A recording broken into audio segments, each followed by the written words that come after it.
basis is to explain it as much as we can, and that's exactly what we are doing. So I guess we are live now on my backup channel.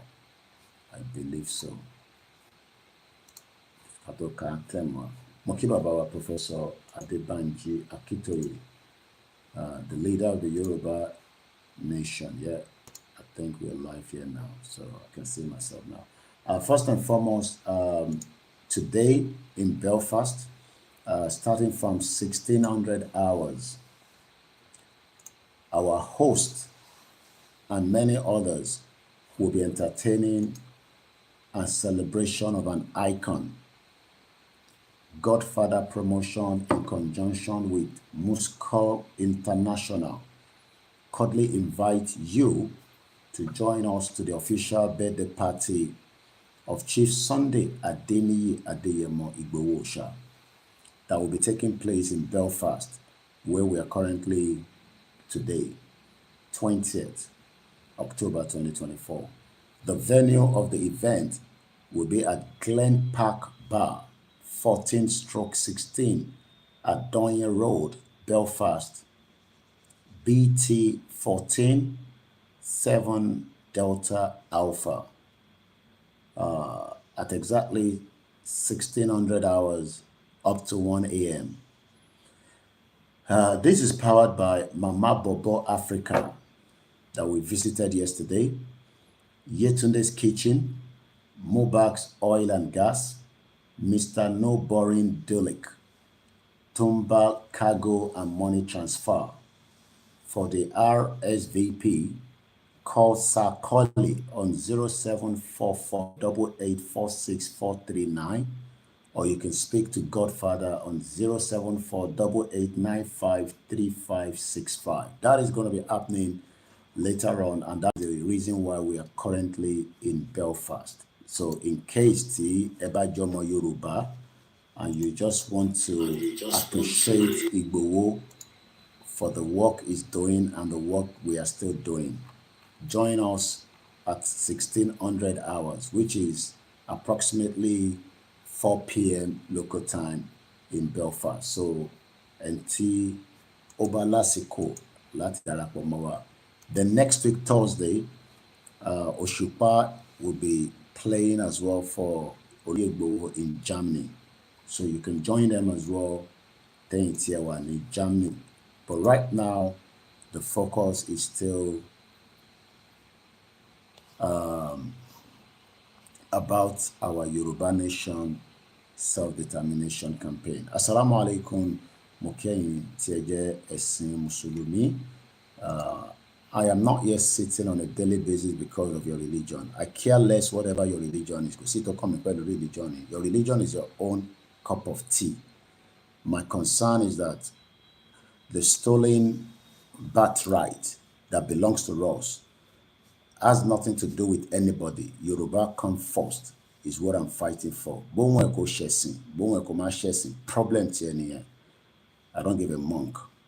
I live in this country and not everybody believe in religion. In religion is your own bread and butter. Church of England was part of the slave trade. So when people come and talk about religion, that is your own edict, not mine. I love all religion. I love Buddhists. I love Hindus. We don't hate any religion, but we are concerned that the Yoruba people that are stupid, and sorrow nípa ìran wa and sọ̀rọ̀ nípa ẹ̀sìn sọ̀rọ̀ ẹ̀sìn lẹ ká sọ nísìn àwọn ọba tí wọ́n fẹ́ jẹ́ ká lọ tó bá yá àmàmọ́ tá máa ṣe fún yín. Ẹ̀yin politicians, like I said, you believe that you have this military architect that can kill us. Look, you can't kill 60 million people. Possible. I know Adolf Hitler wanted to do the same thing, but he was put to his own, wherever they put him. So Tabaro Boboya, all these your intimidation, about the Yoruba people currently outside and inside. Ikú kan ló máa pa gbogbo wa. Ikú kan ló máa pààyàn. And one thing is, ẹni tó fẹ́ kú, ó yàtọ̀ sẹ́ni tó fẹ́ kú. So it's better we sit on the round table and sort this nonsense out, like I said, there will be crisis in Nigeria. Serious crisis. So think about that. Ẹ̀yin olórí burúkú politicians olóṣì. Ẹ̀yin olóṣì tó jẹ́ pé ìkà ayé àtọ̀run nìyẹn. Iṣẹ́ wa fúnlẹ̀ wa, forílẹ̀ ibi wa, kàgbéga, kàgbéga, kàgbéga fàlérè. Ìgbàgbọ́ wa ni pé bàtí bẹ̀rù làbọ̀ mọ́, ká ṣiṣẹ́, ká ṣiṣẹ́, ká ṣiṣẹ́, ká jọlá. Ìṣọ̀kan àtòmìnira ní kẹ́jẹ́ ká máa lépa. Tẹ̀síwájú fọ̀pọ̀ ire àtọ̀hún tó dára. Ọmọ Oòduà dìde, bọ́ sípò ẹ̀tọ́ rẹ. Ìwọ ni ìmọ́lẹ̀ ògo adúláwọ̀. Now, a week ago, we were all in London and making our case heard. Afidiyako Gbositi. That was the reason why we came out for the massive rally. Some Yorubas did not turn up because to them, they see us as time waster, that we don't know what we are doing. Some came out because they believed that we were doing the right thing. Whether you were out or not does not matter. What matters is that we that came out are the Yorubas that are concerned about the future of us being part of Nigeria. Nigeria is a country of many nations. Not today. Nigeria is a country of many nations. And those nations are now demanding their right to exit. Okay. Out of Nigeria. But the argument is that we should not allow our unity to be destroyed, especially people like Olori Buruku Gowan that is celebrating 90th birthday after killing 5 million innocent Biafrans. They are celebrating Gowan's 90th birthday, and he will be alive to witness many people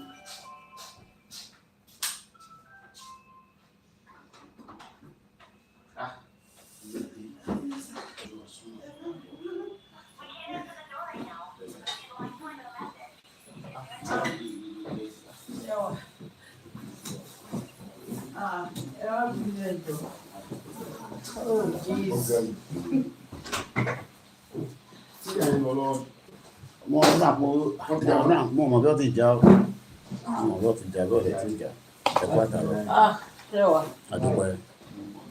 So at the end of the day, many of us are worried and concerned that our life is no longer safe, and self-determination is what we ask for. But self-determination here, in the right way. And my job every night, morning and day is to differentiate what Nigeria has been to us for 64 years and what should be the nearest future of us opting out of Nigeria. So in Taiwan, after Tiajade phone, our great outing, many people started bringing all kind of analysis. But the one that I've been hearing is what they called a regional government bill. And I want to go back and explain that, because ọ̀pọ̀lọpọ̀ àwọn èèyàn believe that a regional government bill was put out by Tinubu, but I'm going to tell you that that's a lie. That's a nonsense and a bloodiest lie. Irọ́ ló pọ̀ nínú ẹ̀. So let's go back to June this year. According to the Punch newspaper, the Punch newspaper told us that Tinubu gets bill proposing return to regional government. Those headline is a complete nonsense. Irọ́ ló wà nínú headline yẹn, because Tinubu kọ́ ni ó propose regional government. There's a man called Fakbohunda, Dr. Fakbohunda. Dr. Fakbohunda, right? Òun ni ó propose bill yẹn tó fi ń pè ní regional government, because he has come out himself to say that òun lòun kọ́, kò ń ṣe ìjọba Tinubu. How people become daft torí wọn pé Tinubu kọ́ ló ń push agenda regional government, òun gangan kọ́ ló push ẹ̀, Fakbohunda ló push ẹ̀.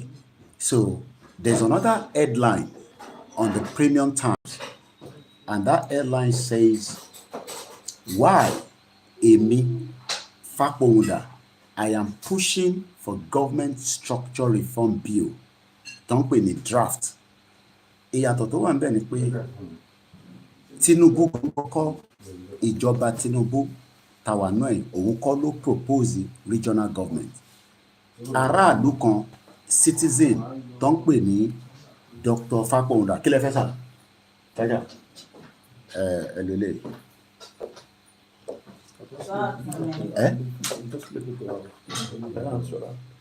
Okay. What do you want? The cable? Which one is yours? Use the fast one. Is it the fast one? Is the flat one? Is it? I'm going to use this one for now. I'll just charge it. So I want to make sure that because a lot of diaspora, like I said yesterday, a woman was telling us that àwọn gbọ́ nípa regional government.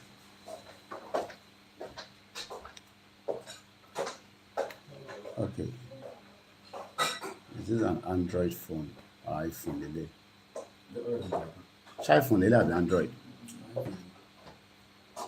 Ilé òun ṣàwọn ní àwọn ní kékèké yẹn. Okay. All right. I have it. On Lele. Yeah. All right.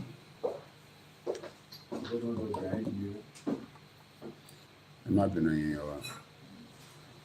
So now, táwọn èèyàn bá wá sọ pé there's a regional government bill, níbo lẹ ti gbọ́ yẹn pé regional government bill wà, tí kò bá ṣe pé government propaganda, and the government is good at propaganda. Iṣẹ́ tí government mọ̀ ń pẹ́ nìyẹn, kò ń ṣe Nigerian government alone, government around the world. Wọ́n mọ̀ nípa ẹ̀ dáadáa, nípa irọ́ pípa. Tẹ́ bá rántí Tony Blair, and I'm going back to Iraq war, mo kàn fi jẹ́ kẹ́ mọ̀ pé kò ń ṣe Nigerian government nìkan ló ń parọ́. Iraq war, Tony Blair, ká lọ wo ohun tó sọ nígbà yẹn.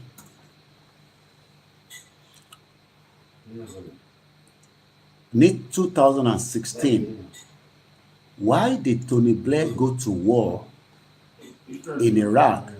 That is not even the right question. This was by a journalist called Steve Richard. And it says, why did Tony Blair go to war in Iraq with a question mark? There are two conflicting answers to the question that are widely accepted. One outlined with passion by Blair's critics, and the other made with equal intensity by some of his supporters. Both will be heard relentlessly now that John Chicot is finally publishing his report, yet neither makes any sense. According to the Blair critics, argue that he lied. Ó parọ́. Ìyẹn former prime minister ìlú yìí tó ń pè ní Tony Blair. That Tony Blair lied persistently, and in doing so became a war criminal. But one thing many people do not understand is that government machine are powerful and they're criminals. So, and they want to distort the real argument on the table. The real argument on the table this morning is, should we be one? And if we're going to be one, under what rules? You can't be in Nigeria with the same rules that you're operating right now. That is a criminal rules that needs to be brought down quickly so that your life can be saved. So hold on to that. Let's go further. These answers has now fueled mistrust in politics to stratospheric levels.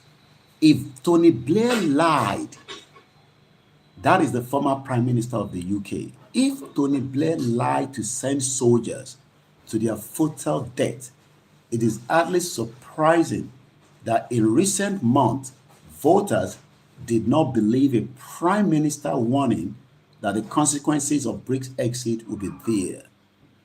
So the job of the government is to tell you lies. That especially in African countries like Nigeria, a criminal country in Nigeria. Now, let's go back to the headline. Two different headline, two different message. June 14, 2024, Tinubu gets the bill. Get Ogba. I mean, let's put it this way. I'm giving a document, right? Let's just assume this is a bill. I mean, just for, assumption, arguments, okay? Argument lásán ni o. So, mo jókòó sínú yàrá mi báyìí, mo wá mú pen, because ẹlòmíì a gbọ́dọ̀ ṣàlàyé fún yín kí orí yín lè pé ẹ ní understanding kankan rárá. Now, mo fẹ́ kọ bill, regional government bill draft. Okay? Regional government bill draft by Ọlọ́run jẹ́ ká wá ṣe lé ifá our self-determination, but torí kórí yín lè pé torí ẹlòmíì orí ẹ̀ kò pé ẹ̀ ní understanding kankan. A rò pé kàwé ni ẹ̀ ka nothing. Now, mo wá kọ ilé nígbà tí ilẹ̀ wa mọ́ láàárọ̀, mo wá jù sínú afẹ́fẹ́. Ó yá, ọmọ Koiki náà má ti accept the regional government bill drafted. So kò ṣe Yorùbá nation mọ́ nìyẹn. Ọmọ ilé ń pariwo Yorùbá nation. Now, but headline kí n farabalẹ̀ wo meaning headline. Tinubu get bill. Kí ló ń pè ní get? Because I gbọ́dọ̀ máa ṣàlàyé fún yín with the English dictionary. So let's go to the English dictionary now. Get, according to get. Govt echo tango. Get. Come to have. Wá gbà nǹkan. Receive. So Tinubu fúnra rẹ̀ gan kò ń ṣe pé wọ́n mú lé lọ́wọ́. Orí social media, orí news network, lòun náà ti fẹ́ máa kà. Kò ń ṣe pé wọ́n tender fún. Wọ́n ti tender draft yẹn fún ìyẹn ni tó kọ́. But lẹ́ni nísìn, ṣe ni gbogbo ọmọ Yorùbá sọ pé Tinubu ti propose regional government bill. Kódà wọn náà ti ń debate. Ẹ wá bí wọ́n pé ṣé ojú ẹlẹ́gbàá ló ti ń debate àbí inú yàrá dádì ẹ̀? Bomb bastard. Ibo ni wọ́n ti ń debate ṣàlàyé fún wa. Ẹ jẹ́ ká lọ sórí headline yẹn lórí Punch 14th of June 2024. Wọ́n ní Tinubu gets the bill. Now, kí ló ń pè ní proposing? Proposing. Proposing. Tí wọn náà bá fẹ́ fẹ́yàwó, wàá lọ propose, wàá lọ sílé àná, wàá ní kó jọ ó wá tọrọ ọmọ yìí. Wọ́n lè máa wà fún ẹ torí pé lórí burúkú nìyẹn, torí pàyànpàyàn nìyẹn. But wọ́n dẹ̀ lè fún ẹ nítorí pé èèyàn dáadáa nìyẹn, kọ́ wo tọ́lá àwọn bàbá ẹ. So tó bá ń sọ pé nǹkan propose put forward. So ẹni tó kọ bíìlì yẹn ó kọ put it forward pé bóyá Tinubu máa ní làákàyè kó gbà àbí kó má gbà. Kí lẹ wá ń work pẹ̀lú yẹn? Why everybody is now talking about a regional government bill that is nowhere to be found? Because that is the propaganda machine of the government. Bóyá Tinubu ló wà behind it, I don't know. Èmi ò mọ ẹni tó rán Dr. Fápọ̀hùn dáṣẹ́, but ẹni tó rán àwọn iṣẹ́ tá fi ń ṣe téèyàn ṣe ní self-determination lábẹ́ bàbá wa Akíntóyè ni. Torí bàbá yẹn at 89, òun ò gbọdọ̀ tún parọ́ mọ́. Kọ́lọ́n bá wa lọ́rọ̀ ẹ̀mí bàbá yẹn. But bàbá tiẹ̀ parọ́ fún wọn títí pé Nàìjíríà máa dá ẹnu ẹ̀ náà la ṣe wà. So let's now start digesting it bit by bit. Ẹ jẹ́ ká gbé yẹ̀wò. President Bola Ahmed Tinubu will, kódà wọ́n tún wá lo will, that means pé wọ́n ti tẹ́ńdẹ̀ fún as at 14th of June on Friday receive a draft. Kí ló ń pè ní draft? A draft bill. Ẹ jẹ́ ká lọ wo meaning draft because ẹ̀mí pàwọn láìka máa ṣọ̀làyé ní meaning torí kó lè bá yé àwọn èèyàn. Draft. A preliminary version of a piece of writing. Tá bá sọ pé draft. Prepare a preliminary version.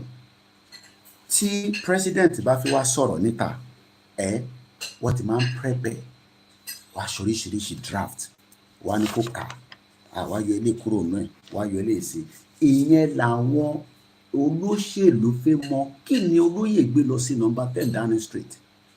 Because wọ́n mọ̀ pé bàbá Akíntóyè kó tó lè kọ lẹ́tà yẹn tí mo lè sọ fún yín pé bàbá yẹn ó ń yọ sí méjì, ó ń yọ sí mẹ́ta, ó yọ sí méjì, ó yọ sí mẹ́ta. Kó tó lè wá gbé kalẹ̀ ní dọ́kúmẹ́ǹtì tá a gbé lọ yẹn, àwọn èèyàn fẹ́ mọ̀ kí ló wà nú ẹ̀ gangan. Ìyẹn bí a tó bá dé ọ̀dọ̀ bàbá Govt lọ máa béèrè yẹn. Now let's come back here. Why then làwọn èèyàn ṣe wá ń pariwo pé Tinubu ó ti gbé regional government wọlé, ẹ máa jó ẹ máa yọ̀, one bastard. Níbo lẹ́ ń jó sí? That is a lie. Irọ́ ló ń bẹ níbẹ̀. But wọ́n fẹ́ fi distort the real topic tí ó yẹ kí gbogbo máa discuss. The topic is not about another election. Ẹni tó bá ń sọ̀rọ̀ another election àwọn tí wọ́n mọ ìdí pàtàkì tá a ṣe fẹ́ kó dẹ̀ nínú rẹ̀. Because a ṣe máa ṣe election nílẹ̀ Yorùbá, a máa ṣe politics.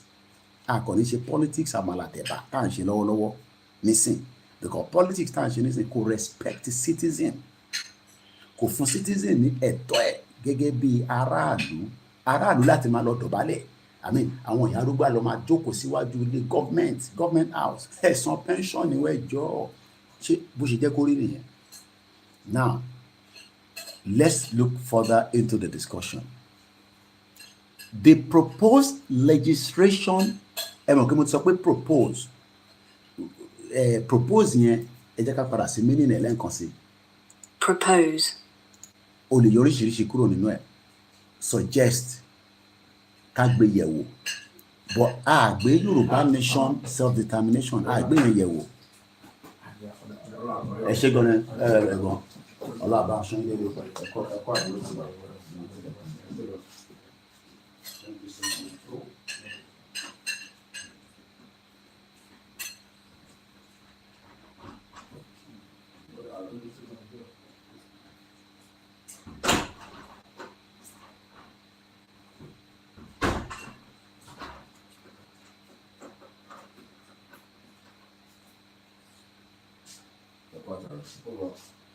Now, this message of false hope ó wá ń jẹ́ kí ọmọ Yorùbá kó tún máa mẹ́mìí kúrò.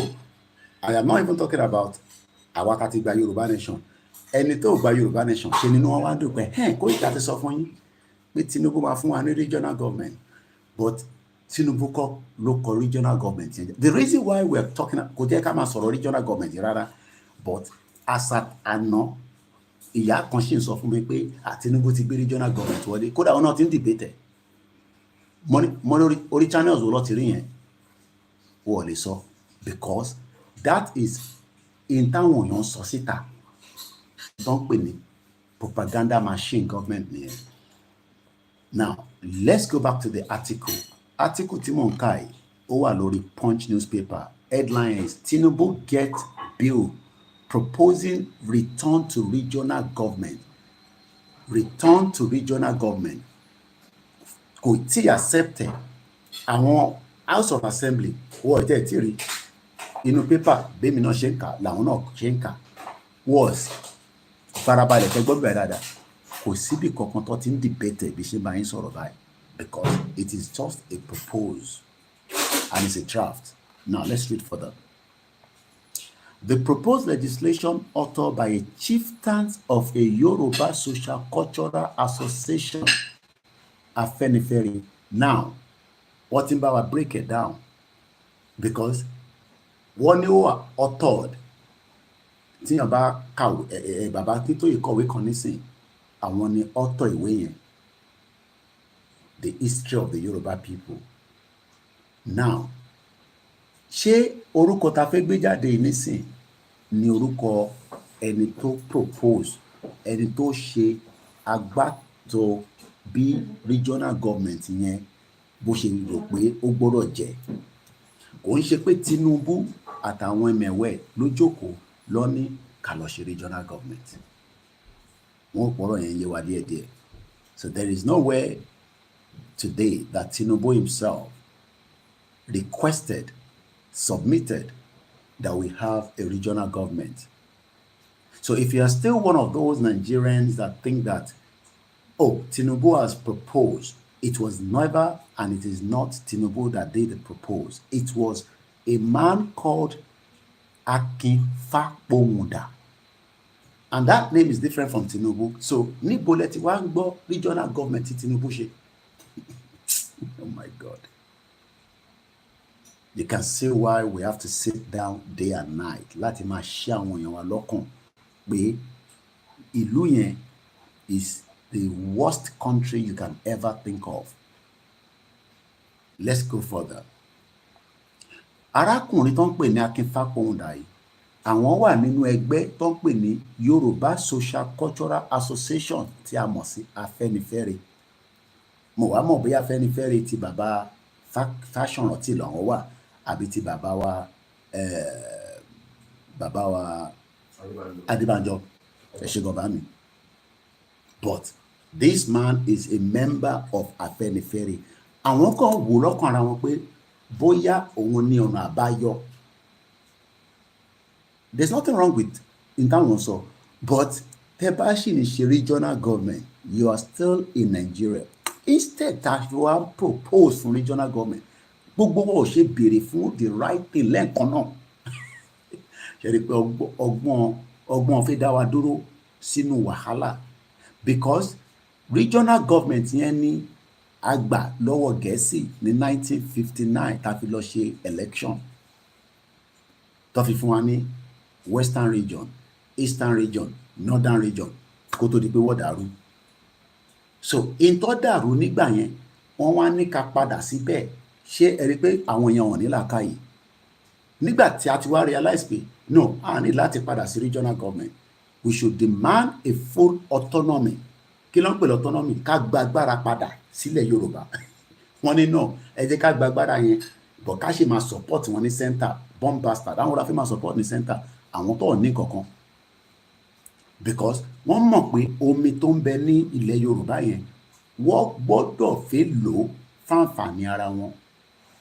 Tó bá dọjọ́ iwájú tí Nàìjíríà bá ti pín, yes a lè ní treaty pẹ̀lú north tẹ́ bá máa lomi wa èyí báyìí lè máa san fún wa a dẹ̀ gbọ́dọ̀ mọ̀ tẹ́ ń kó wọlé torí kẹ́ máa wá kógun jà wá the same thing fún àwọn ilẹ̀ Ìgbò náà. But ọmọ Yorùbá ní 2024 ó wá ní ká padà sí regional government. How many years ago the regional government ń sọ yìí? We're talking about nothing less than bare 4 decades because the regional government was destroyed in kódà regional government ò bá wa dé 1970 kó tó ti gbádànù sẹ́gbẹ̀ẹ́ kan àwọn olè jẹgúrújẹrá military náà ni àwọn military ló destroy ẹ̀ tá fi wà níbi tá wà lẹ́ni. So ẹ̀yin wá ń propose nígbà táwa kan ti wá realize pé ìyàtọ̀ wà nínú regional government àti full sovereign nation. What do we call sovereign nation? A sovereign nation is that ìwọ ló máa pàṣẹ ẹni tó máa wọ̀lú ẹ̀, ẹni tó ní wọ̀lú ẹ̀. Ẹ pẹ̀lẹ́.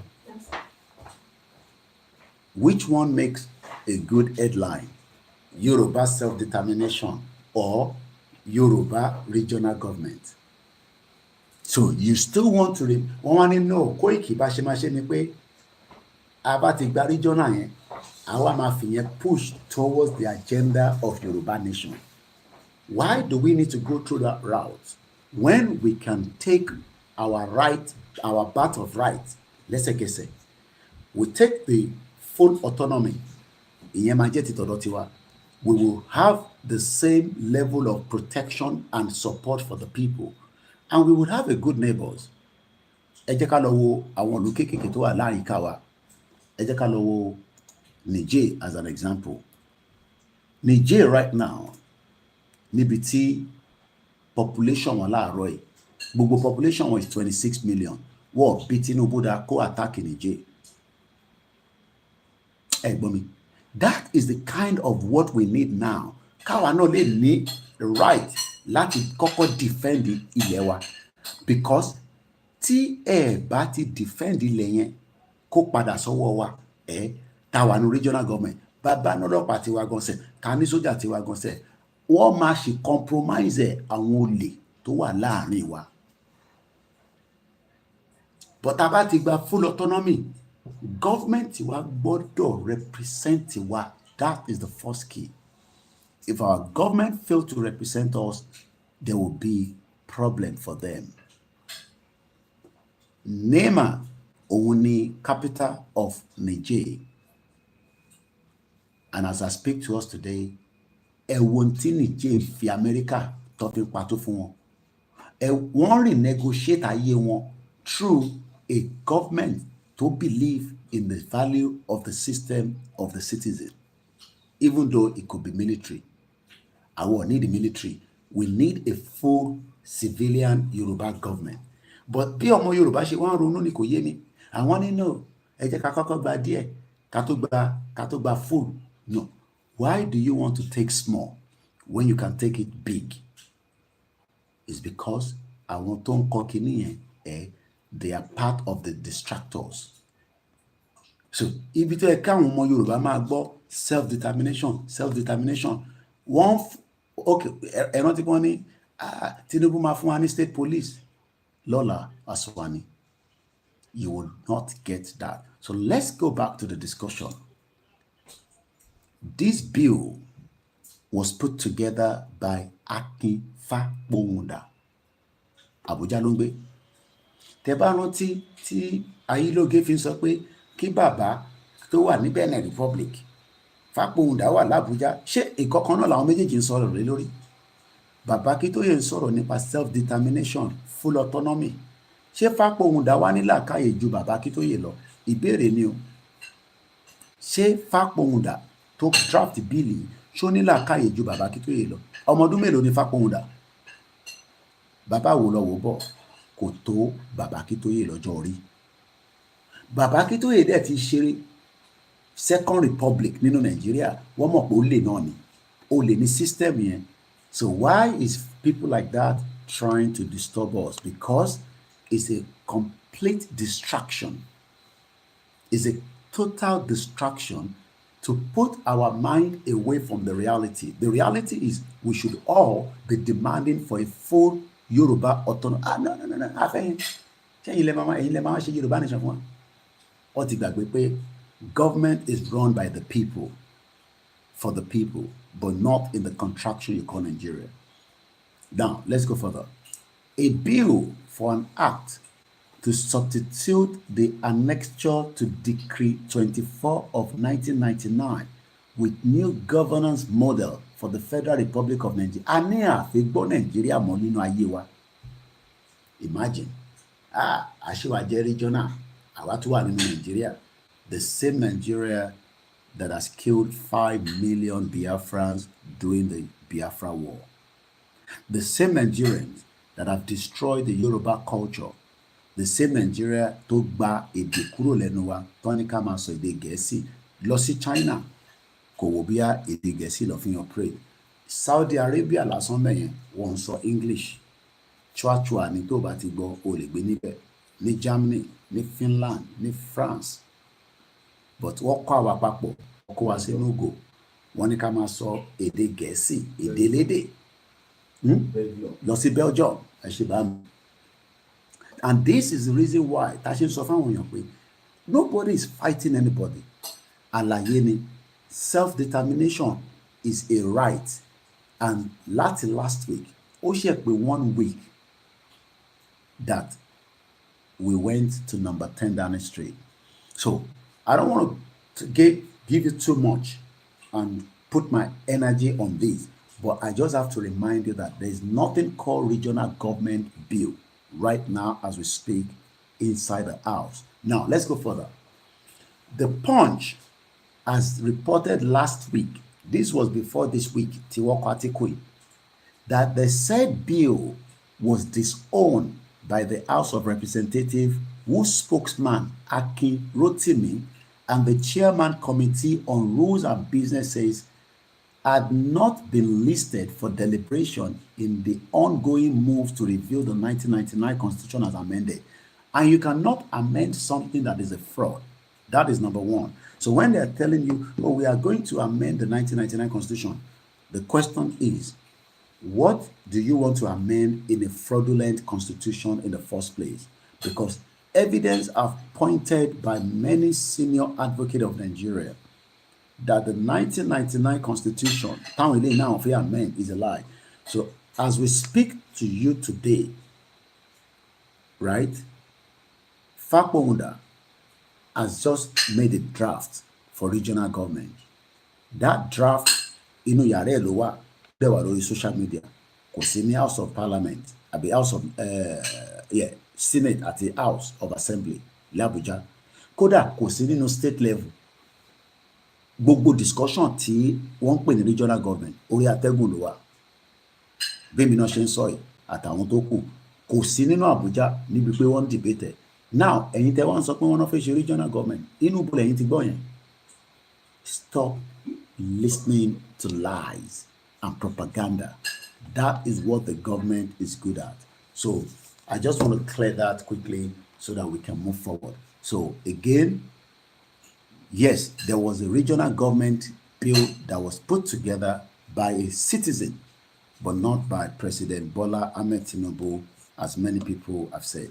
Now, let's come and review the discussion from last week. Why are many people coming out to say, why United Kingdom? Kí ló dé tẹ́ gbé lẹ́tà lọ sí UK? I told you that we sent a letter to Tinubu in April, but he did not want to listen to us, and we left it like that. Now, let's leave the regional government on the side because it's a trash and it's rubbish and it's a waste of time. And àwọn tó wà behind it, they are only wasting your time, but they're not going to waste our own time because our right to self-determination is what we're going to push for. Now, let's listen to this. Let's come now to, would Nigeria ever work? Ṣé Nigeria lè ṣiṣẹ́? The question and the answer to it, everybody knows. But people are playing themselves different games. One more Nigeria lè ṣiṣẹ́. But what they want to do is that they want to use Nigeria as a chess to delay the indigenous people. So let's listen to this man. The fact that the constitution being created by the President Tinubu needs to put his best foot forward to govern the country. If he does that, in 4 years, he can turn things around. But there are certain critical things he would need to do. The first thing is to say, what's the constitution? If, for instance, me and my wife Lillian. Remember that Tinubu is using the same fraudulent constitution to govern Nigeria. And many of us were expecting that to work. Constitution will work.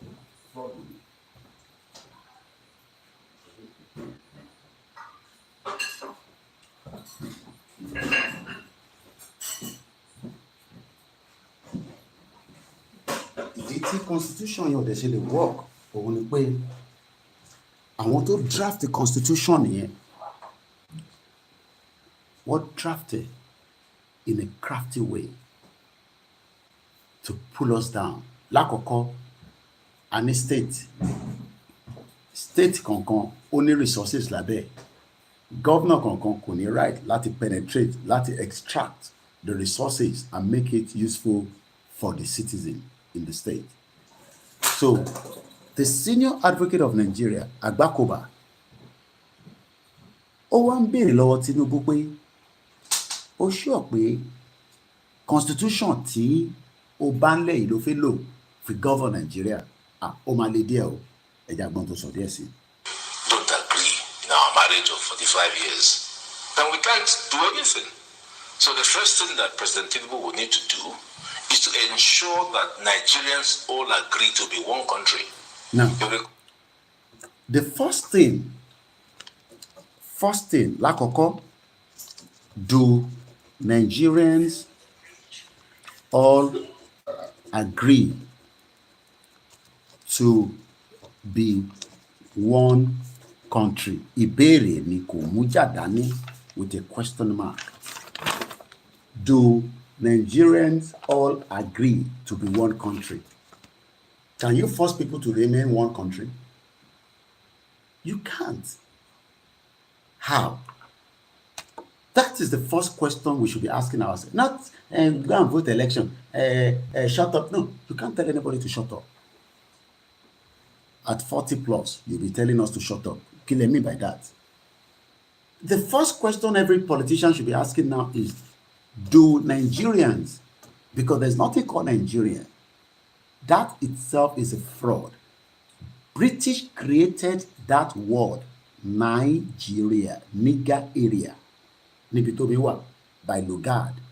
Lugard, Otipai, Otikutipe. Àwa wá nọ́ọ̀sì in tí wọ́n create fún wa. No, Koiki, we are now independent country. Hode, Omugo. Who told you that you are independent country? No, we are a sovereign country. Igboho cannot take letter to UK because we got independent. You are the mumu man or woman to be talking like that. A lawyer, senior advocate of Nigeria, Agbakoba.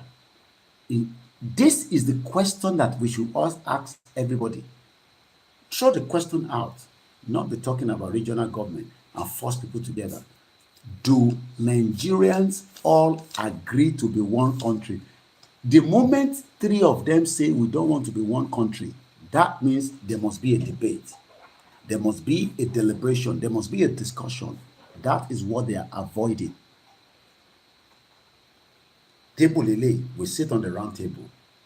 Our representative, Igbo representative, Awusa, Fulani is not part of us. They were criminals that came in about some years into the northern part and penetrated themselves. People like Ganduje, Sultan of Sokoto, and the bomb bastard all over that end.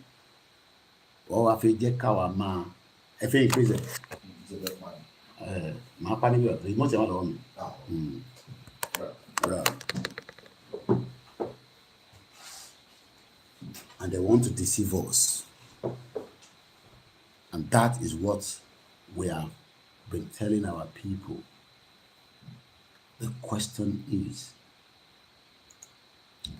do we want to be one? Mokiyawa Omolara Iyabo Ajala akodiade ti ọjọ́ last week. Ẹ̀dẹ̀ kwa dúró tì mí ní gbogbo ìgbà. Ẹ̀dẹ̀ má bínú sí wa pé fún yín ní enough information. Moki we mama tó kù náà. I'm asking the question, do Nigerians all agree to be one country?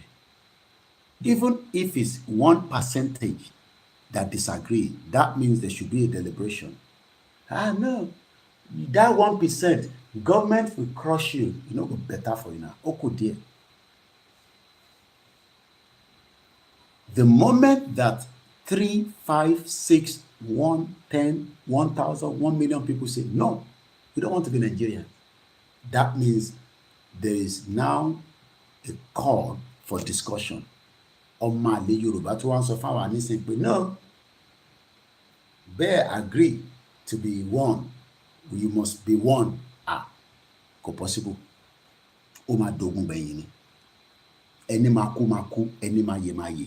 Ọ̀rọ̀ yẹn ikú máa ṣẹlẹ̀ nínú nǹkan tá a gbé dání. Ikú máa ṣẹlẹ̀ gidi torí pé àwọn kan ò ní gbà. And that is something that you must understand. Ìlú tó bá ń force àwọn èèyàn pé ìtẹ̀fẹ́ yẹn àní fún yín. Let me take you now to IRA. Ayomi Kundamiji sọ pé capital no. Even if it's only me that say I don't want to be Nigeria, it is the right of the government to now sit me down and let us discuss. Because if you refuse to let us discuss, I will create many awareness and wake up the dead one among us. And that is exactly what we are doing today. You think I've gone to bed, Abi? Bomb bastard. Ìwọ rò pé mi ti lọ sùn? No. Èmi ti sùn mo jí ni so that kí lè jí ẹ̀yin náà tó kù. You are living in a country that is not our own. And until we leave that country, that is when we will have peace. Keke Oku says, Nigeria stands on falsehood. Orí irọ́ ló dúró lé lórí. So, but we understand. Ẹni tó ń hustle tèmi ń pa nísìn. Kò ní làákàyè kankan. Tá bá ti gbé búrẹ́dì lé lọ́wọ́ páká. Oúnjẹ wà ní kitchen yẹn. Tí ibi bá pa mí nísìn tí bá ṣe tán, rice àtọbẹ̀ tó dáa. Omi ni. Kódà drink oríṣiríṣi bíi 6 lọ kó sínú fridge fún wa. Ibi tá bá lè mú dé, ìwọ ló máa lọ tọ́ílẹ̀tì. Àdẹ mú ní wànàwànà torí ní Nàìjíríà ibi tó ń pa yín ṣe tẹ́ bá ti rí nǹkan báyìí yàmùyàmù ni yàmùyàmù. Ibi bàbá máa mú díẹ̀díẹ̀ torí pé tó ti bá padà sí London èyí tó wà nílé mi máa ṣì bá bẹ̀. Mo ṣe shopping fáwọn ọmọ mi. I've not seen my children for almost a week. Bomb bastard. Olóṣì. Torí kí ìyà má bàa jẹ gbogbo wa làwa ṣe ń ṣe lé. You feel pé this going up and down we are doing is for my own benefit alone. No. You think it's for Igboho's children benefit and ṣé Igboho nìkan ló máa jàǹfààní gbogbo ẹ̀? Òun àti ìyàwó ẹ̀ ṣe wàhálà. Àjọ ń lọ àjọ ń bọ̀. You think every kò sí journey tó kéré. Kò sí journey kankan tó kéré. Oh, you think because you are seeing us at the airport, do you know that we have to go through, screening, this, that? You don't, you put yourself in there, they will say, yeah, go through. Sometimes, you forgot that this item was in my luggage. My luggage was put on the side. I forgot. On our way to Belfast, I forgot that I had this in my bag. Ó yẹ kí n ti yọ sí ìta. But irú èmi tó yẹ pé báàgì mi oríṣiríṣi nǹkan ló wà náà. Mélòó ni mo fẹ́ rántí? Pẹ̀lú ẹrù tíyàn gbé sórí téèyàn máa lè. Ẹ̀yin tí ìyà ti báyé yín jẹ́. Ìṣẹ́ àti ìyà wọ́n ti kó sí yín lórí. Ẹ wá ń tọrọ ọmọ Yorùbá wá ń tọrọ 5,000 naira lórí social media. Ẹ̀yin tẹ́ ká lọ làgò mọ́ àwọn tó kó wa dání ká fọ́gò mọ́ wọn lórí kórí wọn bẹ́jẹ̀. Ká fọ́ ìgò mọ́ wọn lórí ẹ̀yin olùṣọ́ lórí burúkú tọrọ 5,000.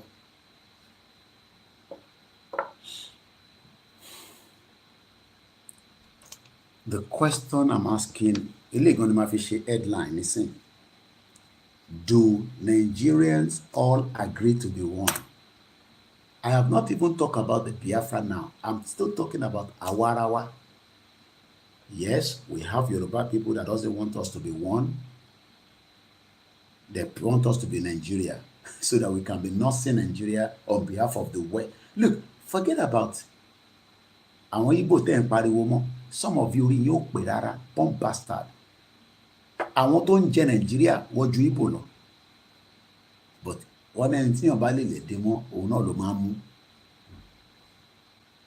Àbí Until international community ń jẹ nínú Nàìjíríà Igbo tí wọ́n fẹ́ attack tó ń bá jà yẹn, I am not saying that they are good people and they are not also saying that we are good people. That's why we go separately. Kólúkálùkù lọ ṣe tiẹ̀.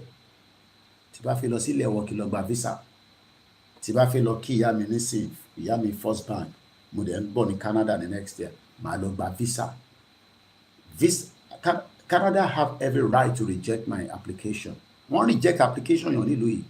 Kò mí pé jòrò ń gbé ní UK, especially tó bá ń lo that nonsense Nigerian passport tó ní value. Wá gbé dé airport báyìí, wọ́n máa wò báyìí. Which country is this? Nigeria. Nigeria. Ṣé ká jẹ́ kí lè wọlé àbí ká stamp ẹ̀ kó padà? Ṣé wọ́n mọ̀ pé tí Yorùbá bá dá dúró a máa ní passport tiwa? So you now want us to save Nigeria because of Fayose Buruku, because of Fayemi, because of Aregbemubo, and all these criminal politicians. Mo ń gbọ́ nísìnyí tán ní Ṣèyí Mákindé, ó ti yẹn ti jí owó tó pọ̀, ó fẹ́ contest for president ní 2027 tí gbogbo wa bá fún wọn láyè ni, torí ọ̀dẹ̀ ni gbogbo wa. Bẹ́ẹ̀ ni mo sọ, torí tá a bá yẹ pé a kì í ṣe ọ̀dẹ̀ ó jẹ́ ká strangulate gbogbo wọn kí ilẹ̀ Yorùbá kó má gba gbogbo wa mọ́. But irọ́, àwọn olórí burúkú babaláwo, àwọn yẹn ti gbàbọ̀dẹ̀ fúnlẹ̀ Yorùbá, àwọn náà ń ṣoògùn fún wọn. Tẹ́ bá lọ bá babaláwo kankan nílẹ̀, I'm not saying gbogbo wọn, bẹ́ẹ̀ bá lọ sílẹ̀ Yorùbá nísìnyí tẹ́ ní kí babaláwo kan ṣoògùn fún yín, mo kí ẹ easy. Ọlọ́run dúró tiẹ̀ brother mi. Òun wá darapọ̀ mọ́ wa ní London last week. Ó ṣe padà sí America níjọ́ Sunday ni. Kò ná rárá, àfẹ̀nà tó $5,000. Olùṣe. Ṣé o fi pé yà ń jẹ́ ní America ni? Kò ná rárá. Ó yàwó fún ìyàwó mi, ìyàwó fún àwọn ọmọ mi. A jọ lọ sí school àwọn ọmọ mi, èmi àti Azeez. Kò ní dá fún gbogbo ẹ̀ tẹ́ ń sọ pé àwa tá à ń pariwo Yorùbá nation. Ẹ fi pé yà ń jẹ wá ni. A jọ lọ mọ́ ọmọ mi ní school. Ó wá rí scooter ọmọ mi kan tó rí pé brother kí ló ṣe scooter? Mo ní táyé. Ó jùnú lẹ́sẹ̀kẹsẹ̀, ó ní ká lọ ra brand new pump bastard. Kò ní tán fún ẹ láíláí. Ó níjọ́ tí gbòòwò bá ti sọ pé clearance pé ká bọ̀ nílé, ọ̀bí bàbá yín dà gbogbo à ń bọ̀ nílé. Kò ń ṣe gbogbo wa, àwa mélòó kan là ń bọ̀. Ẹni máa kú máa kú, ẹni máa yè ni. But àkọ́kọ́ gbọ́dọ̀ ṣí ọkàn yín kúrò lára Nàìjíríà. Ìgbòho ní láti wá sí Nàìjíríà kankan. Operation wa nísìn àti ta ni for now. Pump bastard. Operation kan la ṣe ní London tí gbogbo yín yàgbẹ́. Àbí ẹ̀yin ò rí bó ṣe rí ni. Bullet kan ló ń pè yẹn. Àtọ́jú ìtókù sápò. A lè má lò for the next 1 year. Àwa tún prepare. Àwọn wò yín ràn báyìí. Ṣé náà mi gbọ́ ni ẹ̀yin olóṣèlú yẹn gbọ́ by fire by force. A máa ṣí ọkàn àwọn èèyàn wa tí ẹ ti dè nínú òkùnkùn. None of you tó máa wá comment òfò ìwọ tí yà ń jẹ. Pálọ̀ tí mo wà ó fine ilé senator yín olórí burúkú lọ. Fine pálọ̀ ibi tí mi máa sùn mí. Yàrá wà lókè, mo refuse pé mo sùn yàrá. Wọ́n fún gbogbo wa ní yàrá kọ̀ọ̀kan. Pálọ̀ lè ní máa sùn. Kí fi wọn kò ní dá fún ẹ pump bastard. Ìyá máa jẹ yín kú ni tó bá support Yorùbá nation. Inú Nàìjíríà ló máa kú, but àwọn family ẹ̀ tó máa bí nígbà míì àwọn ló máa wá gbádùn ẹ̀. Torí Nàìjíríà ò gbádùn, ìlú òfò ni. Even big America next to Canada, if your document is not right, they will send you back home. Tí o fi pé yà ń já wa ni. Mo kí yà mí Comfort Adélẹ́yẹ. Ọkàn yóò ní balẹ̀ bẹ́ẹ̀ ṣe jẹ́ kọ́kàn wa balẹ̀. Ẹ̀yin olóṣèlú. Ẹ̀yin diaspora, ẹ̀yin ló mú nígbàyà. Ó gbọ́dọ̀ mú wa nígbàyà. Kò ṣe ní má mú wa nígbàyà. Ká máa tọ́jú yín àbí? Ká máa fa gbòòrò ká tọ́jú yín. Nígbà tí ilẹ̀ wa ní nǹkan ta lè fi tọ́jú ara wa. Tí dandan ni ká gbé labroad ni? No. ọkàn yóò ní balẹ̀. Bomb bastard. Let's continue. So, ìbéèrè tá à ń béèrè lóru yìí, do Nigerians all agree to be one? Ẹ bá mi fi sínú comment section. The line is open if you want to call in. Tóorun bá dẹ̀ ti kùn mí, màá kọ́ pa fóònù mi ni. Wo aṣọ ìbora wà bí ìgbà mo ti gbé wá, màá kọ́ lọ kó pílò mi wá ní gbàgà. Ṣé àyẹn tóbi dáadáa? Nice place. Mo mọ̀ bí Airbnb ni, I believe so. Àti wo football, oní internet, irú life tí mo fẹ́ kẹ́yìn náà gbé lélẹ̀. Kí wọn náà lè máa kó ṣe ìtẹ́. Mo sọ fún Túndé tó tẹ̀lé olóyè wá láti Germany. Àwọn èèyàn máa ralẹ̀. Àwọn kan tún lọ gbalẹ̀ mọ́ wọn lọ́wọ́. Mo kíyàwó Miláyọ̀ Ọmọtọ́ṣọ̀. Ẹ ṣé gan ni bàbá wa Jayéọlá. So my job as a journalist, I am not your blogger. I keep telling you, is to bring the conscious mind. Mo kí gbogbo ẹ̀tẹ́ ń darapọ̀ mọ́ wa. Ẹ bá mi gbọ́ wọlé share button mo bẹ̀ yín ni. It's not to sit here and be cursing. It's not about that. It's about the pain in us. Just parasite. Kúkú lè rò pé lọ́la àgbà mọ́ bọ̀. Kí n tó bẹ̀rẹ̀ program, I saw something on my group àwọn ọmọ mi tàjọ ń ṣe Yoruba, àwọn team mi, Koikimedia. Kò ní dá fún yẹn ní ṣòro rẹ̀. Ogun máa pa gbogbo ẹni tó bá sọ pé ká má gba Yorùbá nation. Ẹ ní ṣòro rẹ̀. For the pain you are giving our people every day. Let me show you this video. This is one of my staff. I just saw the message at 1:58 a.m. Kí n tó bẹ̀rẹ̀ program yìí. Ẹ wo inú ibi tó wà.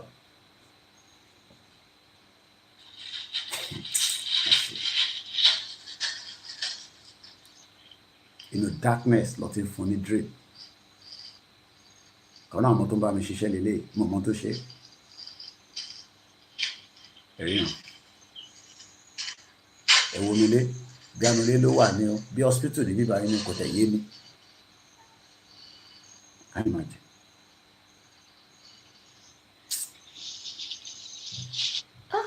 Má ṣe o. Ẹ ní kúre. Ogun bọ̀ kò sọ̀gbọ́n ẹ̀, kò sí bá bá ẹni tó lè sọ fún mi pé àníjà ogun. Mo tí rè nínú. Mo tí rè.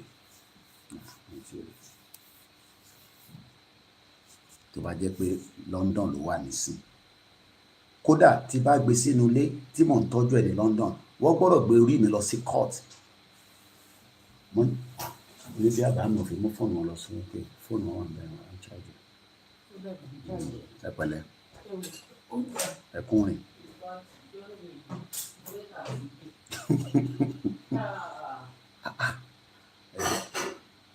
Bàbá àdúró tì í.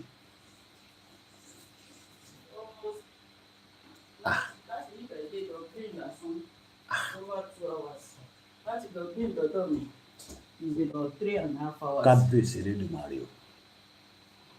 Láti Dublin lọ́dọ̀ tí 3 hours. 3.5. A dẹ̀ ti pẹ́ ká tó kúrò lé ọ̀rẹ́ yìí. A ti pẹ́ gan-an. Ọ̀sán wa kúrò ní Ìbàdàn. Ṣé ti ẹ kẹ́ jí lọ ni? Ṣé àwọn òpin kí ló tẹ́? Mi ì lè dúró gan. Nǹkan ṣe mo rí náà mọ ìlú. Yeah, at least mo rí kan. ẹkùnrin. Ẹ pẹ̀lẹ́. Ó dàbẹ̀. Ara struggle ni. Tó bá dọ̀là ní ìsìn tẹ̀ bá rí kò gbọdọ̀ kó tó ń lọ tó ń bọ̀. Ẹ̀yin ni wàhálà tá à ń ṣe. Àbí akápá, because ó tẹ̀ ń fọyàn lórí. Èmi kọ̀ tán pé kẹ́ fi wọlé ní kílẹ̀ kára fi wọ́n.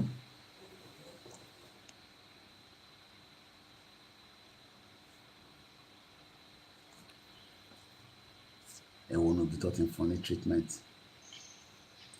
Nílẹ̀ tó ní ọ̀rá tó lómi. Ṣé ẹ̀yin olórí burúkú tẹ wà l'Amẹ́ríkà, tẹ wà ní Canada, tẹ wà ní UK diaspora, ṣé bọ́ ṣe ń tọ́jú ẹ̀yin lélẹ̀ tẹ́ bá sick wàá kọ̀ pa gbogbo náà wọ́n máa fún yín ní drip nínú ẹ̀ ṣé bọ́ ṣe ń treat ẹ̀yin lélẹ̀ àbẹ́ ríran kí ni gbogbo eléyìí máa ṣe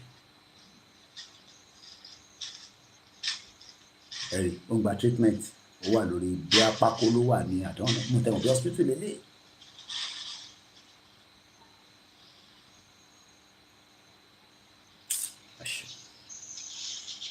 So when I saw this, mo lórúkọ ẹni tó post ẹ̀ kan náà àwọn tó ń bá mi ṣiṣẹ́ mi. Mo wá ní, can someone explain this video to me please? Because òun náà kọ́ ju fídíò sínú ilé. Kò sọ kankan lé.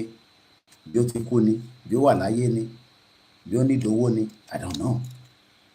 So kọ́ni wọ́n dá mi lóhùn. Ó ní it is Mr. Kinekan is on drip. Ẹ wo bí tó ti ń fọ́mọ Yorùbá kò ní dá fún gbogbo yẹn ní ṣòríire. Ẹ wo bí tó ti ń fọ́mọ Yorùbá ní drip nínú ilé ẹ̀bí alọ́sítítù lè àdáwọn ìfọ́nà. Ṣé bọ́ ṣe ń tọ́jú ẹ̀ náà ní Amẹ́ríkà lélẹ̀ ní UK?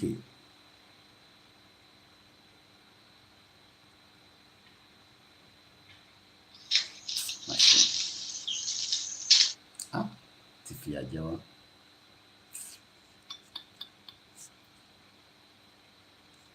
Ilé dẹ̀ ń sọ pé òun ò fẹ́ Nàìjíríà mọ́. Ọmọ Yorùbá dẹ̀ ń fọ́sẹ̀ pé kó wà ní Nàìjíríà. Nàìjíríà ò dẹ̀ tọ́jú ẹ̀. You can see why I ask myself, ṣé ẹ̀yin ọmọ Yorùbá yìí ṣé orí yín pé ṣe normal? Bẹ́ẹ̀ ni as is madness country. Ẹ wo bí tọ́mọ Yorùbá. Mo fẹ́ sọ state tó wà ní. State yẹn ní resources débi pé world class hospital ẹ̀ kó wà kó ti máa gbà tọ́jú nísìn. Kò sẹ́ni tó lè sick. Thanks. Àwọn tó wà lórí Twitter nìkan ló máa ń fún mi ní thumbs up. Ẹ̀yin tẹ́ wà lórí YouTube ẹ̀ ń fún wa ní thumbs up. Ẹ̀ bá wa share program wa.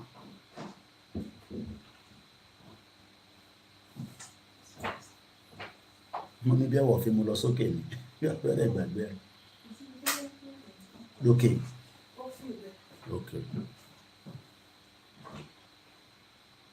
Ẹ wo ìyàtọ̀ ń fi wá jẹ. Baba Adeyemi ni Koiki, if you get to anybody in any government hospital, you will weep for Nigerians. Then why should we save Nigeria?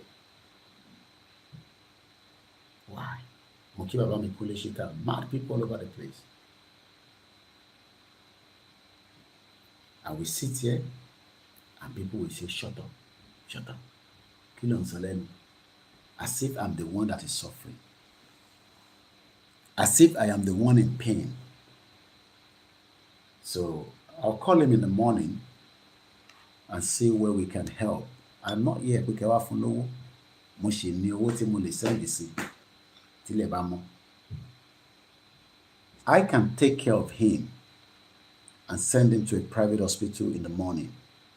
Ṣé bẹ́ẹ̀ ni màmá ṣe fún gbogbo yín náà? Oh, so you want us to become Bambiala ká máa tọrọ owó lórí social media? Hey, ẹ̀yin Yorùbá nation, èèyàn kan ti fẹ́ kú o. Ẹ bá mi wọ́ owó fún ọ. Is that what you want me to do? Abi, that is what you want us to do now. So, ká di Bambiala lórí social media. Bambiala, Bambiala. Ẹ má bínú ìtara mi báyìí. Mo fẹ́, let me take it out. Ẹ má bínú. I want to charge the phone back. Abi, ẹ fẹ́ ká di Bambiala. Ẹ fẹ́ ká di Bambiala. Machine. Orí àwọn Yorùbá ọ̀pọ̀. No. There's definitely something wrong. Because I want to charge the phone. Keeps going back the camera. Bambiala. And bring it back down. Machine. Báwo ni ta ló ṣe wá báyìí? How did we become? I thought wọ́n sọ pé warrior ni gbogbo wa. Báwọn generation la wá ní báyìí. I thought wọ́n máa ń sọ pé warrior la wá Yorùbá. Nǹkan kan ń bà wá lẹ́rù. But why are we scared? Nobody wants to die. Mo kí gbogbo ẹni tẹ́ ń darapọ̀ mọ́ wa. Good morning. Koiki, ẹ̀yin máa ṣe lọ, ẹ̀yin máa ṣe lọ. Àtẹ̀dúpẹ́ fáwọn tó tẹ̀ ń kí wa, tó ń yìn wá. One Nigeria ò lè move us anywhere, Mr. Adekunle, àfi tá a bá ń parọ́ fúnra wa. Cates agree pé àmọ̀ tẹ́lẹ̀, let us just for argument's sake pé àmọ̀ tẹ́lẹ̀. That we thought or we believe that one Nigeria will favor us. But ẹ wo dájú tó pè lánàá yẹn 76 wọ́n ní that is what they've told them títí di stage yìí pé Nigeria máa dà. But Koiki is a process, it's a gradual process, you know, to get better. How? We are not one. We follow the programming. So,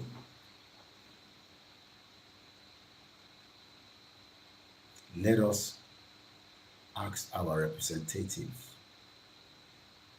in the Senate, in the House, local, àwọn báwa, àwọn baálẹ̀, people to ask the question, do Nigerians all agree to be one country? Do we agree to be one country?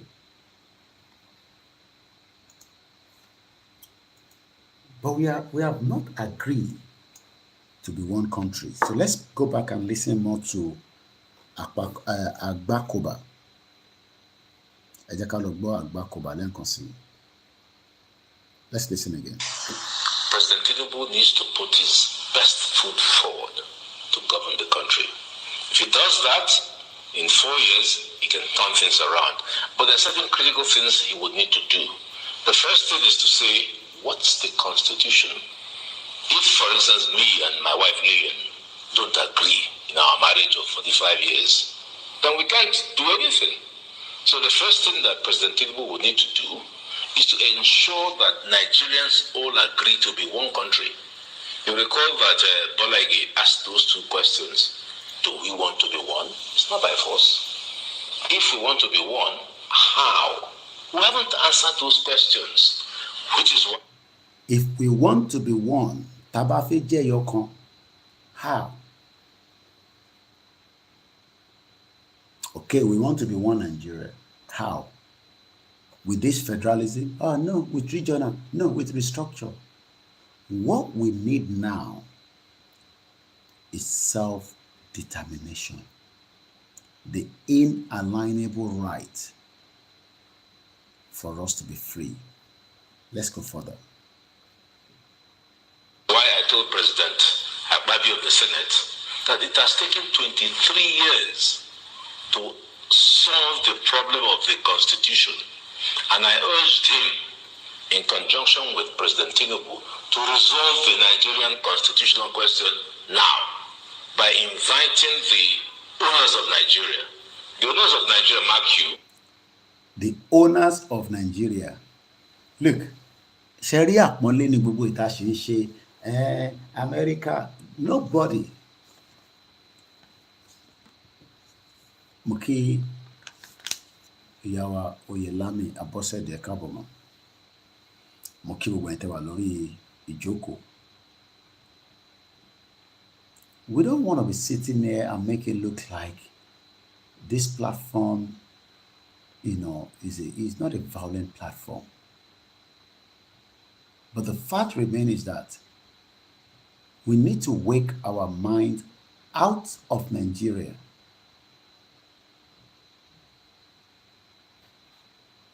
Do we want to be one? No. So why then are we not discussing the discussion? Do Nigerians all agree to be one country? Regional government is a fraud. Self-determination is our right. Those okay, Agbakoba. Were those who owned Nigeria before Lugard brought his. We own the land. We own the territory. But the military thinks that they can be used against the indigenous people is because ẹ ṣì ní ìbọn lọ́wọ́ ni. Nígbà tí gbogbo wa bá ní ìbọn lọ́wọ́, we will then know who owns the land. And that is why àwọn Biafra ṣe sọ pé àwọn need a lot of ìbọn láti fi defend ara wọn against the terrorist country. Because Nigeria is a terrorist country tó ń terrorize wọn lórí ilẹ̀ wọn. But our Yoruba, we are still putting a good amount of diplomacy. And there's nothing wrong in that, because our diplomacy is what has played out last week. One letter has created a lot of conversation. Igboho is helping Tinubu for 2027. Igboho don't collect money. Koiki don't start again. You dey push Igboho. At least everybody's talking. That is the brain power of the Yoruba people. Wọ́n fẹ́ mọ̀ dí abájọ ni. Wọ́n fẹ́ mọ̀ dí abájọ ni. Àìmọ̀ dí abájọ ló bí wọn ní, ló fọ́ wọn lórí. Wọ́n fẹ́ mọ̀ dí abájọ ni. You want to know how did we pull that together? Even those that did not believe us before, they are now asking questions that, what is in the content of that letter? 1 week, Lano. Today is Sunday. Event was last week on the 12th. A day to remember that we shut down the most busiest high street in London for the Yoruba Nation rally. Tell you, mọ̀ pé gbogbo àwọn tájọ wà lójú títì yẹn lájọ ṣe Yoruba Nation, because apá títì rẹ̀ ni. And we were giving them our over 60,000. I brought some to Dublin, Motifamara Dublin. We were giving them this. Remember this one that you guys, we will continue to support your platform because you need money. And I'm grateful. And at least you can see the importance of our camera. I took a lot of pictures with Igboho yesterday as well. And there's still a lot of pictures that I have not uploaded. So you can see investment. You invest in something, we will benefit it together. It's not for me. It's not for me. All I'm using it for is for you. So when we said 1 million, people were like, where are you going to get the 1 million from? Our land, the brain. We said 1 million Yoruba rally. We shut down London for 5 hours straight.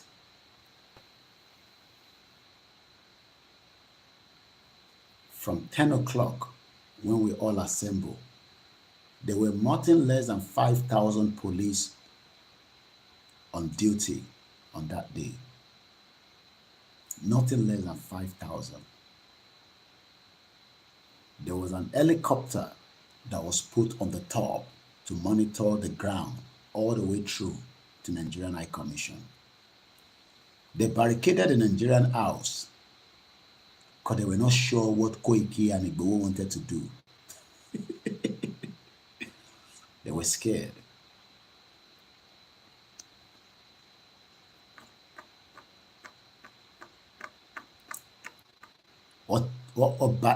Gbogbo rally that is níwájú Nigerian High Commission were barricaded. They did this time around because they were not sure what was going to happen. Ṣé mọ̀ pé tá bá wọnú Nigerian High Commission yẹn, tá bá wọnú ẹ̀, British police ò ní right láti wọnú bẹ̀ yẹn under the United Nations Constitution. because it is no longer British soil. It is Nigeria house.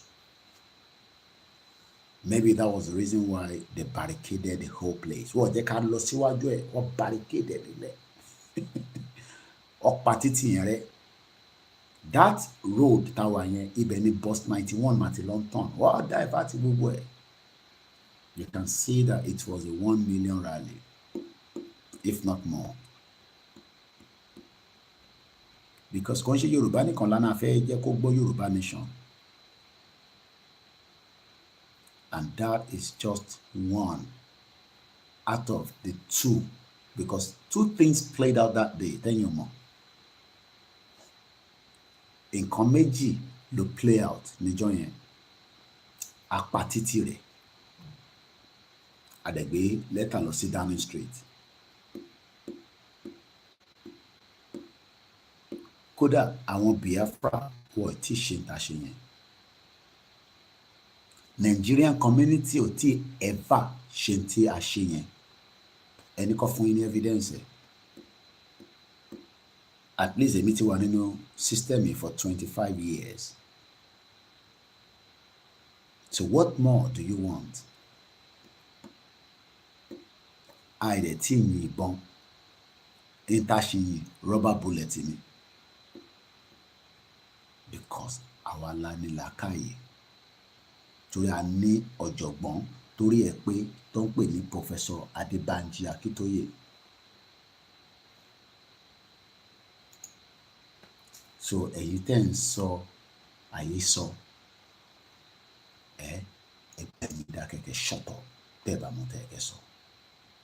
If you don't have anything to offer in this movement, just watch. Báwọn bàbá wo lọ́wọ́ náà ṣe bẹ̀rẹ̀. Lẹ́ẹ̀kan sí ní Belfast, ìyẹn ní èní, celebration of an icon, Godfather promotion in conjunction with Musical International, cordially invite you to Belfast to the official birthday party of Chief Sunday Adeniyi Adeyemo Igboho. Live broadcast will be coming from Koikimedia.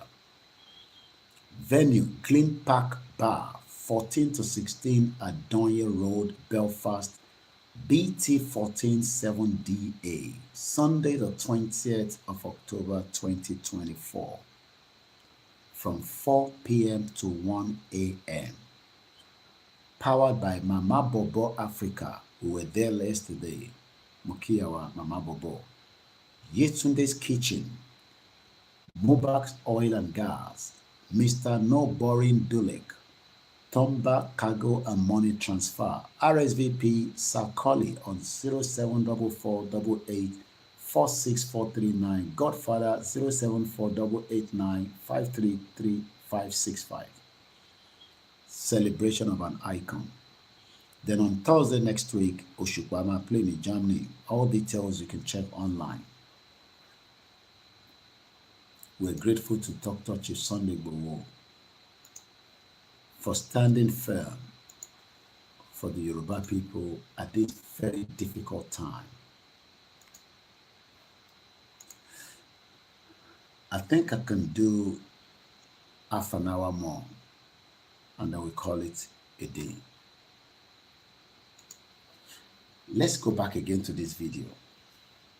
I'm going to rewind it again. The Yoruba nation now, we are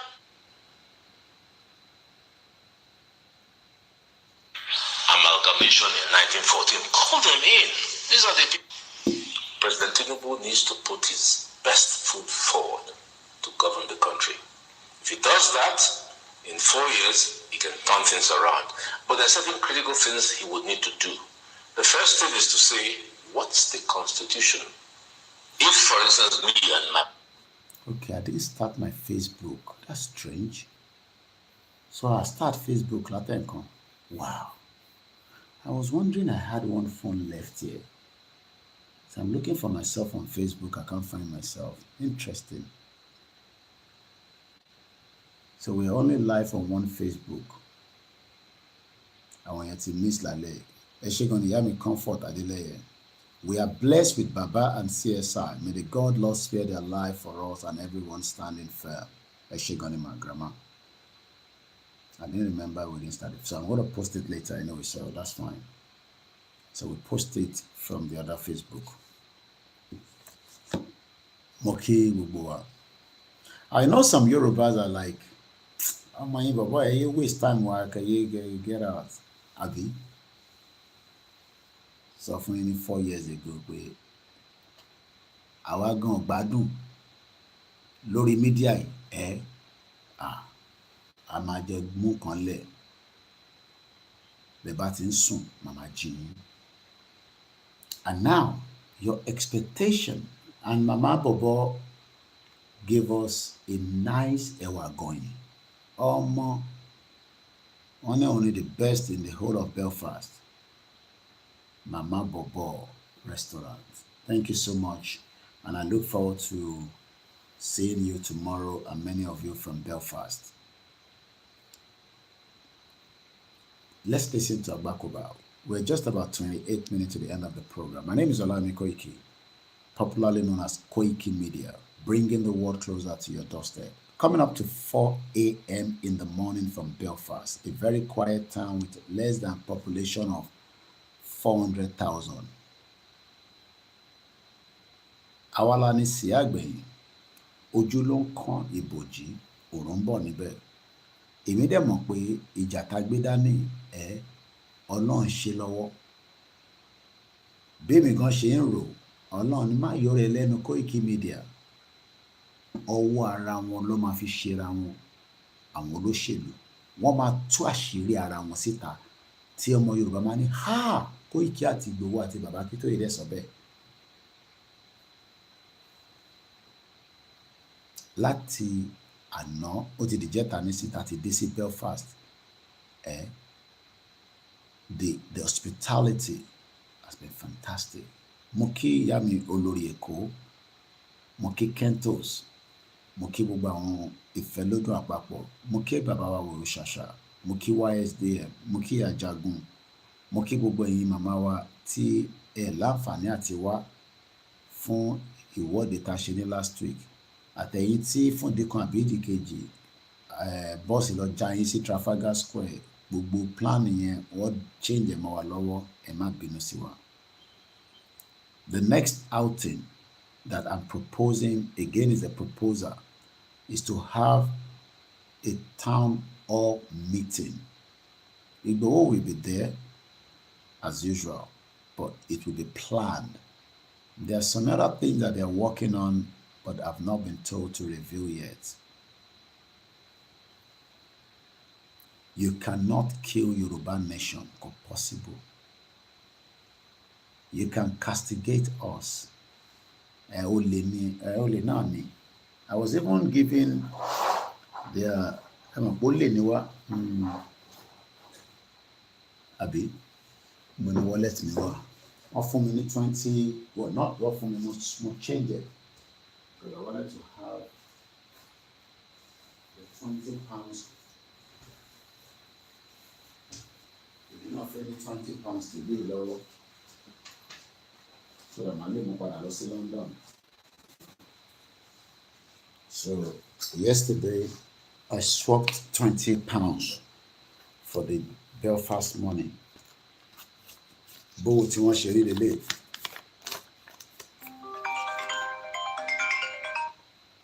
I see that. Oh, this one. Mogbo. Onikini here.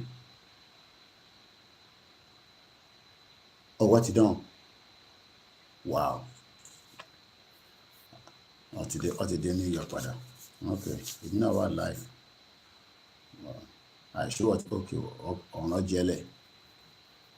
Out in America, me. You know, I want to live among. Well, all right, my dear. I saw it to live among. Inshallah. I love you. All right, later, bye. Ìyàwó àlejò ti dé America padà. Ká dúpẹ́ f'Ọlọ́run. So yesterday, this is yẹ kí n tẹ̀ ní ìtò ní orí ọba níbẹ̀, because we now have the king. So jẹ́ ká máa show fún ìmọ̀ gbogbo 20 pounds tí mo ní báyìí kò sí orí King Charles níbẹ̀. Owó yẹn ò tí pọ̀ níta ni, that's why wọ́n ṣẹ̀ ń gbé ti King Charles jáde díẹ̀díẹ̀. Orí ìyá ẹ̀ ló ṣì wà lórí gbogbo owó tó wà lọ́wọ́ mi. All right. Mo kí gbogbo alẹ́ kan sí. So that is the difference between the two money. So if you look at this one, it's our money England lele. You can see the difference. That is the one for Belfast. And this is the one for England. One country with 4 different notes of money. So I'm going to save this. I hope one day, mo ṣe mistake, but I lost Wales. But ní kí ẹ mọ̀lá fún mi ní kí n swap pẹ̀lú òun náà. So this is 2 different regions. This is England. This is Belfast. We now have Wales. We have Scotland. 4 countries. Ó wà nínú ìlú kan wọ́n pè ní UK. But omogotie. Àwa náà wá sọ pé let's have Biafra nation, Yoruba nation, Arewa nation, Ijaw nation, and then we can have different things operating within our nations. No, we don't want that. But you want to come to UK, bomb bastard. But when you get to UK, you have the option to live in England, or you can go to where Mayegun in Scotland, or you can go to where Emola in Wales, or you can go to Belfast, Libitawai. And when you get to each of these regions, the money will be different, even though it is valid. The same value, not the same £20 value, not the, but you can see that it is different. Bomb bastard. The same money, the same value, but it's 2 different, pictures. It is the same value of £20, not the. So if I take this back to London, they have no right to disagree, to accept it. Because it's the same value like this. But because it's my first visit here, I will keep this as part of my analysis. And I'll tell Emola if he can, send me one. I forgot I should have told him. I'll speak to him. The Mama Bishima back to Scotland now.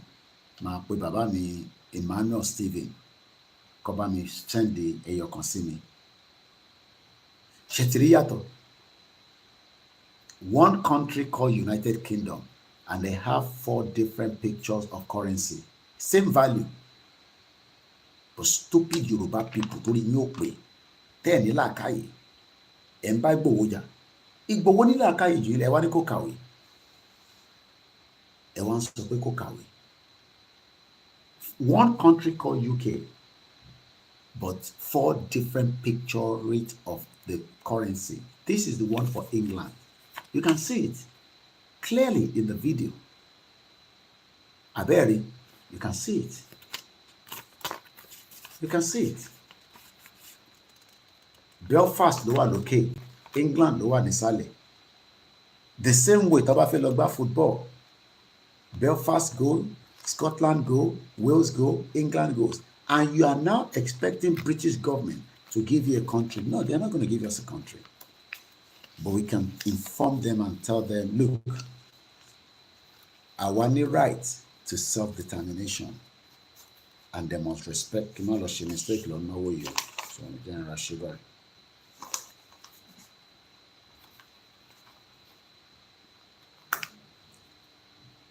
it is important that we exit Nigeria now. So, where do we stop the program this morning? It's just to say to ourselves, Mokia Collins, your religion is your personal business. Yes, the Scottish pound. My sọ fún money in Scotland to send the 20 pound one. So I will have the 4. So that when we are doing our program, I can show you the difference. So in the UK, they are smart. 4 countries will go and represent the word UK. But in Nigeria, 1 will go and represent the whole of the 200 million. So once again, a very good morning and thanks to everyone that joined. We appreciate. Moshari Pastor Emmanuel Tobamori she prayer lenkan. I was watching it and Ademba Infemi Law. Tori, we love you because church yi ó máa grow nílẹ̀ Yorùbá. Mo dẹ̀ mọ̀ pé church yín táwọn èèyàn ò rí nísìn tó jẹ́ pé tí bàbá Adébóyè nìkan ló ń rí. But bàbá Adébóyè ò sọ̀rọ̀ Yorùbá nation. Wọ́n ti jẹ́ dòdò. Wọ́n lè sọ̀rọ̀. In fact ni now. Because Yorùbá ni wọ́n. Bàbá Adébóyè ti jẹ́ dòdò. Wọ́n ti jẹ́ dòdò. Ó jẹ́ kí bàbá yẹn lè sọ̀rọ̀. Ikú wo ló ń bẹ̀rù? Àwa gan bẹ̀rù kú. Bẹ́ẹ̀mi ṣe wà yìí ní àwa ò bẹ̀rù kú. So àwọn ní láti máa pẹ̀pẹ́ ọ̀rọ̀. Ṣebí Pastor Emmanuel tó gba jáde. Wọ́n ní Yorùbá gbọ́dọ̀ dá dúró. Prophet Tibetan ní Yorùbá gbọ́dọ̀ dá dúró. Bàbá wa Prophet Adébáyọ̀, Prophet Máyọ̀wá, Prophet Nasiru. So kí ló wá ṣe bàbá Adébóyè? Ṣé bàbá Adébóyè special ju àwọn yẹn lọ ni? Ibi tẹ́ ti máa mọ̀ pé bàbá yẹn ti compromise. Ìyẹn bàbá Adébóyè. He has compromised. And that is why àwọn tó ń tẹ̀lé wọn nígbà tó gbọ́ kí bàbá Adébóyè sọ̀rọ̀ pé Yorùbá ló yẹ kó dá dúró, wọ́n disagree pẹ̀lú wa. Wọ́n ní lẹ́bọ ni wá. So mo kí Pastor and then Prophet John Ogundele àwọn ti gbé ní UK rí.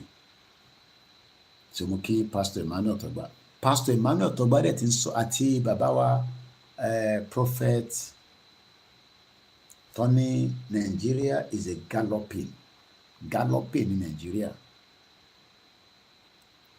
Mo kí Mr. Joseph Truth. Mo kí lẹ́ẹ̀kan sí Pastor Emmanuel Togba.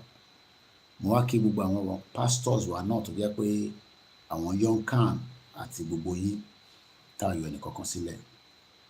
Kí pastor Yorùbá máa sọ pé ká pray fún Nigeria. Bomb bastard. Nigeria fò la pray fún. Bẹ́ẹ̀ pray fún látọ̀la dọ́là kò sí nǹkan kan. Ilẹ̀ Yorùbá ni ká máa pray fún, not Nigeria. And nobody can stop a moving train. Ó máa crush ẹ̀ sí pieces ni. So jẹ́ ká kọ́ appreciate ẹ̀yin wa because I have 15 minutes. Mr. Joseph Ro, thank you so much. Ogunṣẹ́gun Adébánjọ, mo kí mọ́mí mi First Bank. Ìyàwó Ọmọlára lẹ́ǹkan sí mo kí. Nurudeen Akimoyade mo kí. Ayọ̀mí Kúndáméjì, good morning, thank you so much. Milayo Ọmọtọ́ṣọ́ mo kí mọ́mí. Ẹ ṣé gan ni grandma. Àgbàyàn túbọ̀ dalẹ̀ fún gbogbo wa. Collins mo kí ẹ. Bámidélé Mohammed. Gbé Facebook púpọ̀ lẹ́nu but máa post the video later. So let's go on our YouTube and appreciate you all. Mo kí ẹ̀yin ti Belfast o tí ẹ ti ń tọ́jú wa láti ìjẹta tàti dé. It's been fantastic. I've never been here before, so I'm gonna have to come back again and explore. Wọ́n ní bíbá ẹni Titanic wà. Ibíbá replica Titanic. So mo kí Mr. Oyelami Abosede or Mrs. or Miss. Bàbá mi Kúnlé Shita, good morning. Bàbá wa Adéyẹmí Ọláyẹmí mo kí yín. Àjùwọ̀n Kọ́láwọlé, good morning. Ìyá wa Felicia Òjó, ẹ ṣé gan ni ma. Bàbá wa Adéyẹmí lẹ́ǹkan sí Kúnlé Shita. Olúwa Ọmọọba 3000, no going back. Mr. Folarin Adesanya, I want to thank you for the enlightening the people. That's all we can do. We have to enlighten you. If you like the outfit, Omitaf Culture or Instagram, I want one designer for me. Emma Kumoni Blue. This is the first time I'm wearing this one. I think I have about 4 different colors. Oyelami Abosede Mokele Konsi. Moki Aziz Badeshere, he left to Miami last week Sunday. Iyawa Mama Dada sister Taiwo Lijadu, ìyàwó mi ṣe ń pè mí nísìnyí pé she has arrived back in New York. I'll be speaking to her in the morning. Usman Wahab, Daniel Adeyemi, Talotu Ambe, and I think that's it. Waris Jinadu Ashegami, and Mokenta Walori TikTok and the Twitter. So I'm gonna go back. I'll lie down there. Don't know about that coming. Mama browse for me. So thank you so much. Enter Walori Twitter space. I think I had the Twitter space on. Yeah, we have 5 or 4 people there. So good morning. Thank you so much. We'll be communicating again. Just Mr. John Brister, Moki Clement, my Biafra brothers, Moki Simon Epa, the PM for the Biafra, Brooklyn, Eshigoni. My tour to America will be sometime next year, God willing, if all goes as planned. Thank you, Keke Okruz. Oloni Jeka Jora Waluju, Adeni Baje. We don't sit here because we believe we have the power to lambast anybody. We sit here because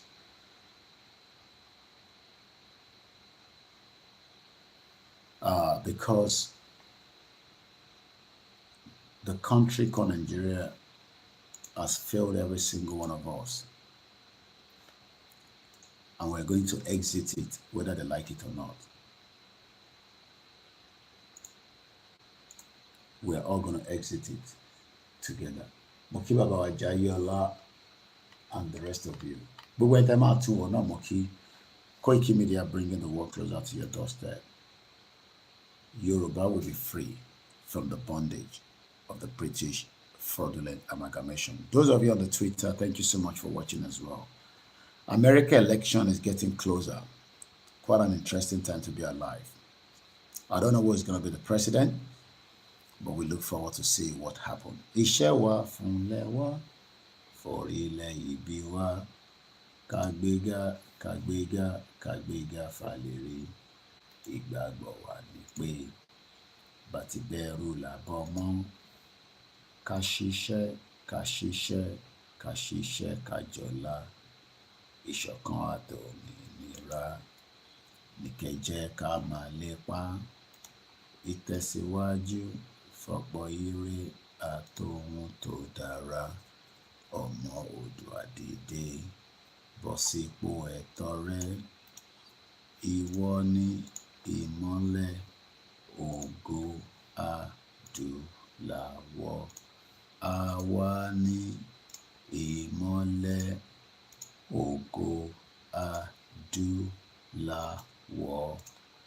Ìwọ ni ìmọ́lẹ̀ ògo adúláwọ̀. Thank you so much, and Kọ́lọ́run kó jí wa sáyé. Oorun ayọ̀ la máa sùn. Mo kí ẹ̀yin tẹ́ wà ní America àti Canada. Mo kí ẹ̀yin tẹ́ wà ní Australia. Mo kí ẹ̀yin tẹ́ wà ní Cyprus, Turkey. Mo kí ẹ̀yin tẹ́ wà ní African countries. Mo kí ẹ̀yin tẹ́ wà ní Nigeria. Títí tá máa fi délẹ̀ lérí. Ìṣọ́ àtàbọ̀ ẹ̀ Ọlọ́run máa fi ṣọ́ wa. Àní rí wàhálà, àní rí dààmú. Gbogbo ẹni tí wọ́n fi gbalẹ̀ mọ́ wa lọ́wọ́, ọba nílé kò ní jẹ́ kí wọ́n rí gbà mọ́ wa lọ́wọ́. Àmọ́ káwa náà máa sùn àsùnpara kó gbà mọ́ wa lọ́wọ́. Ó dàárọ̀.